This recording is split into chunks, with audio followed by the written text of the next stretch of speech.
Baru-baru ini kita telah dikejutkan dengan pendedahan Suaram. Berdasarkan kertas siasatan saman yang dibawa oleh Suaram berhubung pembelian kapal selam Skopin yang melibatkan rasuah, peguam yang dilantik oleh Suaram, Joseph Braham, telah mendedahkan 4 perkara utama. Pertama, sebuah syarikat bernama Terasasi Hong Kong Limited telah menjual dokumen sulit pertahanan negara kepada sebuah syarikat Perancis bernama DCNS. Kedua, dokumen sulit pertahanan negara itu adalah laporan penilaian prestasi kapal selam Skopin berasaskan keperluan pertahanan yang digariskan oleh Tentera Laut Diraja Malaysia. Yang ketiga, dokumen sulit itu dijual pada harga 36 juta euro dollars, bersamaan 142 juta ringgit Malaysia. Dan yang keempat, Terasasi Hong Kong Limited setelah disiasat mendapati bahawa syarikat ini dimiliki oleh Abdul Razak Baginda dan ayahnya Abdul Malim Baginda. Umum sedia maklum bahawa kedua-dua tokoh ini adalah penasihat utama kepada Datuk Seri Najib Tun Abdul Razak dan disyaki merupakan proksi kepada beliau. Skandal pembelian Skopin kini melangkaui persoalan rasuah dan penyelewengan dana rakyat semata-mata.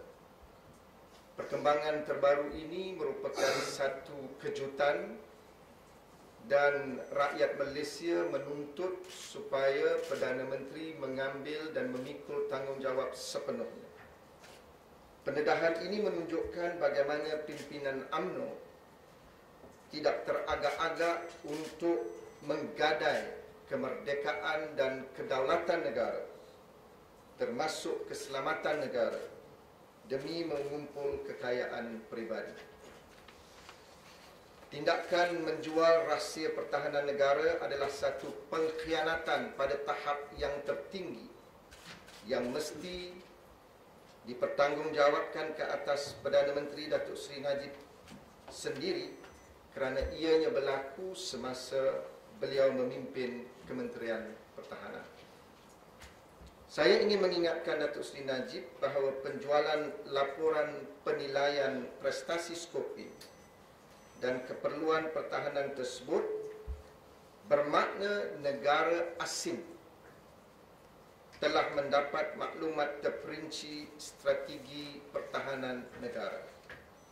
Secara langsung, dengan terdedahnya strategi tersebut, ia membuka ruang untuk memanipulasikan kelemahan Skopin.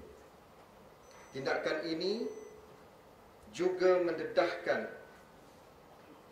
isu keselamatan dan membahayakan nyawa prajurit negara yang mengendalikan kapal selam Skopin yang sudah mula beroperasi. Justru itu saya mendesak Datuk Seri Najib supaya tidak mengambil mudah skandal penjualan rahsia pertahanan negara ini. Beliau harus tampil memberikan jawapan bagaimanakah rahsia tersebut boleh dijual oleh penasihat utama beliau sendiri.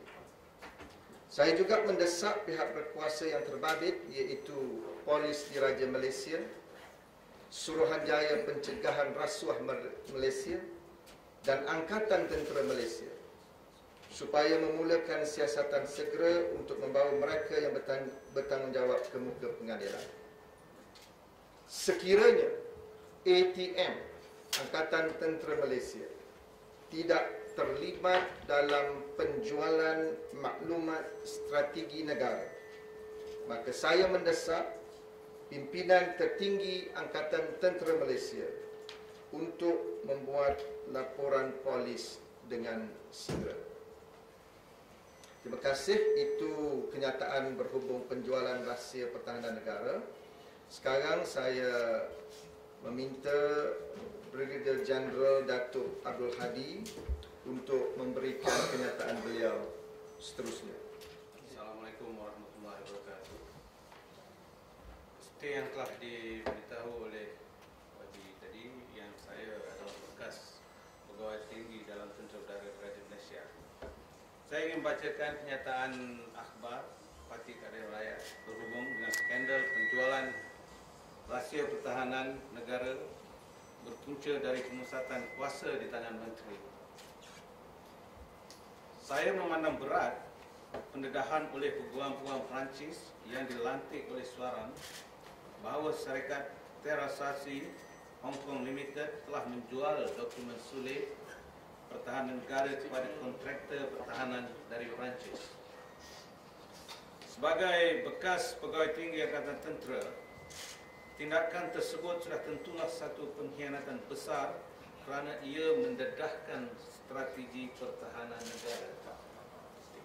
Ia juga merupakan satu pelanggaran keselamatan, security breach, yang akan membahayakan nyawa prajurit kita yang bertugas dengan operasi kapal selam Scorpion. Dari pengalaman saya berkhidmat dengan Angkatan Tentera, salah satu perkara yang harus dikaji serta merta ialah campur tangan dan kuasa menteri yang terlalu besar sehingga melunturkan pendapat Panglima-Panglima Angkatan Tentera. Pengaruh menteri dan lantikan politik serta pegawai bukan tentera yang terlalu besar boleh mendatangkan kesan buruk kepada strategi dan taktik pertahanan negara. Apatah lagi apabila ia bukanlah bidang kepakaran mereka. Secara umumnya, tugas menteri dan pegawai bukan tentera adalah menentukan dasar pertahanan negara untuk dilaksanakan oleh pasukan pertahanan negara. Sebaliknya, ini tidak berlaku dan menteri serta pegawai bukan tentera memainkan peranan aktif di dalam hal ehwal pertahanan negara, termasuklah pembelian senjata dan perlengkapan pertahanan. Oleh sebab itu, berikutan pendedahan skandal penjualan rahsia pertahanan yang melibatkan penasihat utama Menteri Pertahanan pada ketika itu, Datuk Baginda, ia mengesahkan pendapat ramai pimpinan Angkatan Tentera bahawa kuasa yang terlalu dipusatkan di tangan menteri dan pegawai bukan tentera perlu dikaji semula demi keselamatan negara.